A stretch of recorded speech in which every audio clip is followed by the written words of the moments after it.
बिस्मिल्लाहिर्रहमानिर्रहीम, अस्सलाम वालेकुम एंड वेलकम बैक स्टूडेंट्स। मैं हूं आपका ट्यूटर अब्दुल गफ़ार और आप सीख रहे हैं माइक्रोसॉफ्ट एक्सेल। हम बिलतरतीब माइक्रोसॉफ्ट एक्सेल को सीख रहे हैं। हम एक ख़ास तरतीब के साथ lecture by lecture, tool by tool Microsoft Excel को सीखने की कोशिश कर रहे हैं। आज हम क्या नया सीखने वाले हैं जानने के लिए टास्क बार पर मौजूद ओपन माइक्रोसॉफ्ट एक्सेल पर जाकर क्लिक करेंगे तो हमारे साथ माइक्रोसॉफ्ट एक्सेल की एक स्क्रीन ओपन हो चुकी है। इसमें जो हमने पिछले लेसन में काम किया था वो आपके सामने मौजूद है। पिछले लेसन में या पिछले लेक्चर में आपने फॉर्मेट सेल यानी सेल स्टाइल्स के हवाले से हमने बात की थी, फॉर्मेट एज टेबल के हवाले से हमने बात की थी।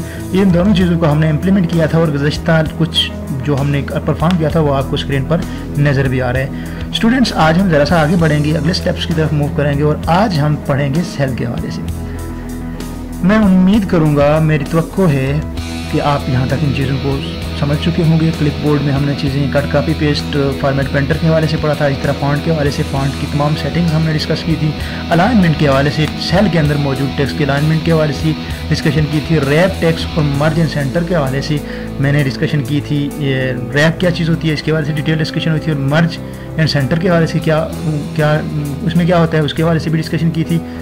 रैप टेक्स्ट क्या होता है इसके हवाले से एक बार फिर मैं डिस्कशन कर लेता हूँ। अमूमन स्टूडेंट कंफ्यूज होते हैं, मुझे पता होता है कि कहाँ स्टूडेंट जाकर कंफ्यूज हो रहे हैं और कहाँ उसे दोबारा बताना चाहिए उसके हवाले से। रैप टेक्स्ट अमूमन ये होता है कि सपोज आपके इस सेल सी यानी कि ये जो सी कॉलम है इसके अंदर एक खास हद तक आप लिख सकते हैं, यहाँ से लेकर यहाँ तक। जब टेक्स्ट इससे बढ़ेगा तो अगले कॉलम या अगली रो के अंदर वो घुस जाएगा, अगले कॉलम के अंदर घुस जाएगा। सपोज मैं यहाँ पर कुछ इसी तरह डमी डेटा लिख रहा हूँ तो आप देख रहे हैं वो आगे घुस रहा है। तो अगर आप इससे बचना चाहते हैं, आप चाहते हैं कि यहाँ तक आए और उसके बाद जो आगे टेक्स्ट है वो नीचे मूव हो जाए, तो उसके लिए आपको यहाँ रैपिंग सेट करनी पड़ेगी। जस्ट यहाँ पर जाकर क्लिक करेंगे और क्लिक करने के बाद रैप टेक्स्ट पर जस्ट जाकर क्लिक करेंगे तो आपने देखा कि जब यहाँ से टेक्स्ट बढ़ा तो खुद ब खुद ऑटोमेटिकली वो निचली रो में आ गया। निचली रो का मतलब ये है यहाँ से स्किप होकर नीचे आ गया और कॉलम की विड्थ हाइट बढ़ गई इसकी। तो इस तरह आप रैप सेट कर सकते हैं, अपनी मर्जी से बढ़ा सकते हैं इस रैपिंग को इस तरह से। तो इस तरह आप इन चीज़ों को अप्लाई कर सकते हैं। बहरहाल आज आगे चलते हैं। आगे हमने क्या पढ़ना है, आगे आज हम पढ़ेंगे सेल्स के हवाले से और सेल में आज पढ़ेंगे इंसर्ट के हवाले से। इंसर्ट ज़रूरत क्यों पड़ती है इसकी स्टूडेंट्स, बहुत अहम चीज़ है, इसकी अक्सर ज़रूरत पड़ जाती है। सपोज आपने ये एक टेबल बनाया, green hills college and school, इनका डेटा आपने मैनेज करने के लिए एक टेबल बनाया और इस टेबल को ज़रूरत पड़ गई आपको कि इसके अंदर एक कॉलम की और ज़रूरत पड़ गई। यानी आपको महसूस हुआ कि यहाँ पर एक कॉलम और होना चाहिए जो कम है। नेम के बाद फादर नेम का एक कॉलम और होना चाहिए था यहाँ, जो आपने इब्तदा में नहीं डाला।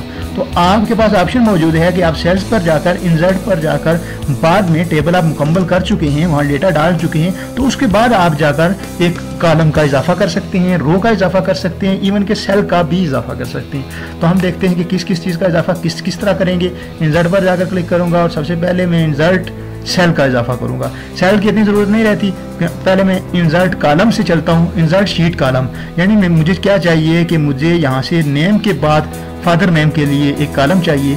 मैंने नेम क्लिक किया, नेम क्लिक करने के बाद मैं इंसर्ट पर जाता हूँ। इंसर्ट के बाद इंसर्ट शीट कॉलम पर क्लिक करता हूँ, कंट्रोल Z। याद रखिएगा कि जहाँ पर मुझे चाहिए, जिस जगह पर मुझे चाहिए कॉलम, फॉर एग्जांपल मुझे नेम के बाद चाहिए तो नेम के बाद वाला जो कॉलम है वहाँ पर एक्टिवेट रखते हुए अपने कर्सर को रखते हुए आप ऐड करेंगे तो नेम के बाद आएगा। अगर मैं नेम पर कर्सर को रखते हुए इसके अंदर कॉलम का इजाफा करूँगा तो वो नेम से पहले आएगा, क्योंकि मुझे नेम के बाद चाहिए, इसलिए मैंने अगला कॉलम जो नेम का बाद वाला है उस पर जाऊँगा और कर्सर वहाँ पर रखूँगा और उसके बाद मैं इंसर्ट पर आऊँगा और इंसर्ट के बाद इंसर्ट शीट कॉलम यानी कि शीट का कॉलम इंसर्ट किया जाए। जस्ट मैं यहाँ पर क्लिक करूँगा तो आप देख सकते हैं कि नेम के बाद एक एम्प्टी कॉलम आपके लिए बना है और यहाँ पर एक कॉलम का इजाफा हो चुका है। इस पर आप अपनी मर्जी से जो कुछ डालना चाहते हैं वो डाल सकते हैं। जिस तरह मैं डाल रहा हूँ फादर नेम, तो आप भी फादर नेम या कोई जो भी आपकी ज़रूरत है वो यहाँ पर आप डाल सकते हैं। तो इस तरह आप बनी बनाई एक्सेल की शीट पर कॉलम का इजाफा कर सकते हैं बड़ी आसानी के साथ। आगे चलते हैं और आगे चलकर देखते हैं कि अगली चीज़ कौन सी है। अगली चीज़ है इंसर्ट शीट रो। इंसर्ट शीट रो से मुराद बिल्कुल यही है, जिस तरह आपने कॉलम ऐड किया, अगर आपको बाद में ज़रूरत पड़ गई कि कोई रो ऐड करनी है, किसी रो का इजाफा करना है तो आप ऐसा कर सकते हैं। फॉर एग्जाम्पल मुझे चाहिए 112 और 113 के दरमियान एक रो का इजाफा चाहिए, तो डेफिनेटली मैं 113 पर जाऊँगा, यहाँ पर अपने कर्सर को रखूँगा और यहाँ पर रखने के बाद इंसर्ट पर जाकर यहाँ से इंसर्ट शीट रो पर जाकर क्लिक करूँगा तो आप देख सकते हैं कि 112 और 113 के दरमियान एक रो का इजाफा हो चुका है, जिसको आप देख सकते हैं। एम्प्टी रो है। एम्प्टी इसलिए है क्योंकि यहाँ पर अभी हमने डेटा नहीं डाला, अगर हम डेटा डालेंगे तो इसके अंदर डेटा मौजूद होगा। स्टूडेंट्स, आप इन चीज़ों को आसानी के साथ समझ रहे होंगे कि किस तरह मैंने कॉलम का इजाफा किया, किस तरह मैंने रो का इजाफा किया। आगे चलते हैं और आगे चलकर देखते हैं कि अगली चीज़ है insert sheet cell. Insert cell आप इंडिविजुअली किसी एक सेल का भी इजाफा कर सकते हैं। सपोज मुझे अमजद एक स्टूडेंट का नाम है, इससे पहले अगर मुझे एक सेल चाहिए, सिंपल सेल चाहिए, रो और कॉलम के अंदर किसी तरह की कोई तब्दीली नहीं चाहिए, सिर्फ एक सेल चाहिए, तो आप यहाँ पर जाकर कर्सर को क्लिक करेंगे और क्लिक करने के बाद आप इंसर्ट पर जाएंगे या सेल्स पैनल में से इंसर्ट पर जाएंगे और इंसर्ट में से इंसर्ट सेल पर जाकर क्लिक करेंगे। आपसे पूछा जाएगा कि जब जो नया सेल इंसर्ट हो वो किस कंडीशन के मुताबिक इंसर्ट हो। आपसे अभी पूछा जा रहा है, जहाँ बुलेट क्लिक है वहाँ से पूछा जा रहा है, आपको बताया जा रहा है कि शिफ्ट सेल डाउन, कि जो सेल आपने सेलेक्ट किया हो वो डाउन शिफ्ट हो जाएगा और उसके बाद उससे पहले ये सेल आएगा।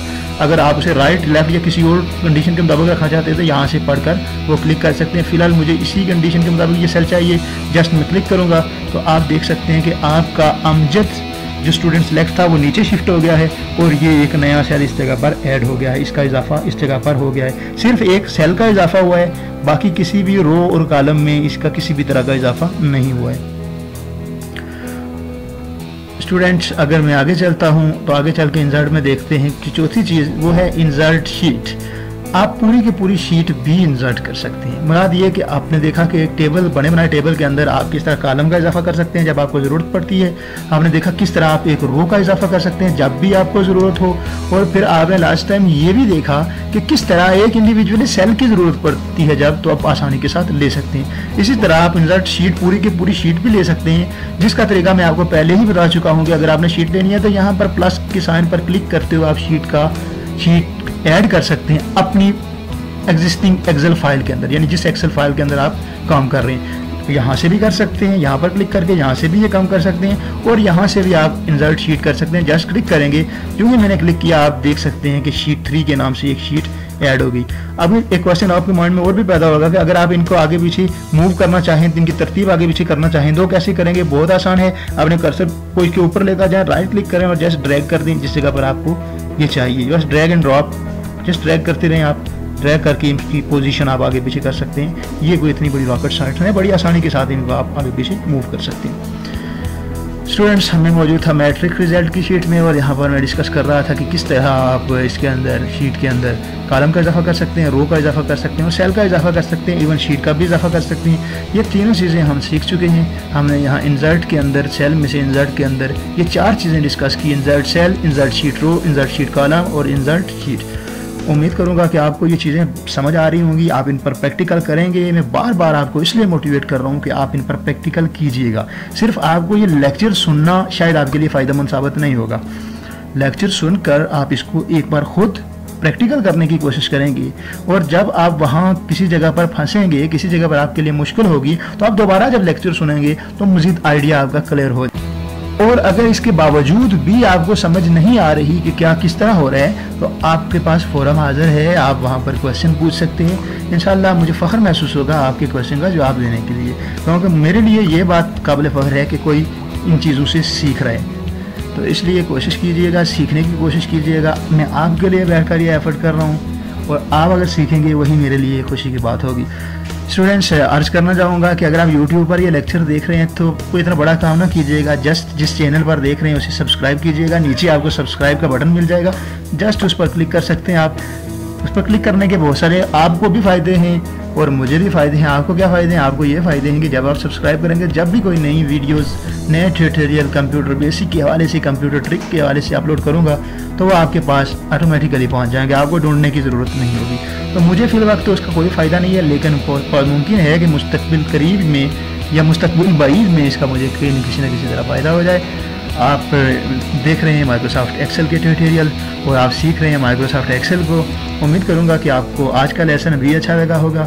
अपना फीडबैक भी दे सकते हैं, अपना फीडबैक कमेंट्स में दे सकते हैं कि आपको ये लेक्चर लेसन कैसे लग रहे हैं, क्या कुछ सीखने को मिल रहा है, या अगर नहीं मिल रहा है तो तब भी मेंशन कीजिए, कोई फ़र्क नहीं पड़ता। आप जो खामियां हैं मेरे लेक्चर्स में उनको ज़रूर बताइए। इंशाल्लाह जब मैं नेक्स्ट लेक्चर बनाऊँगा, ट्यूटोरियल बनाऊँगा तो उन खामियों को दूर करके बनाऊँगा, इसलिए आप ज़रूर उनका इजहार किया कीजिए कमेंट्स में, जिस तरह की भी आपको खामी लगती है। मुझे पता है, मैं इस बात को जानता हूँ कि ये कंप्लीट नहीं है, मतलब कंप्लीट का मतलब ये कि बहुत बेहतर लेक्चर शायद इंटरनेट पर आपको इस तरह के मिल जाएं। बहुत सारी खामियों के साथ मैं इनको बना रहा हूँ, लेकिन बड़ी चीज़ ये है कि मैं बना रहा हूँ इनको, क्योंकि मैंने बहुत अरसे से ये चीज़ पेंडिंग में रखी हुई थी। एक अरसे में बनाना शुरू भी किए थे, फिर स्किप कर दिए थे, हौसला नहीं हुआ कि आगे उनको जारी रख सकता।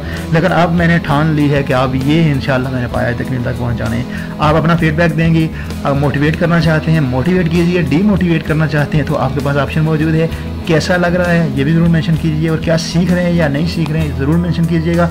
अगले लेसन के साथ हाज़िर होता हूँ किसी नई चीज़ के साथ, नई ट्रिक के साथ। तब तक के लिए मुझे इजाज़त दीजिए, अपना बहुत सारा ख्याल रखिएगा, दुआओं में मुझे ज़रूर याद रखिएगा। अल्लाह हाफिज़।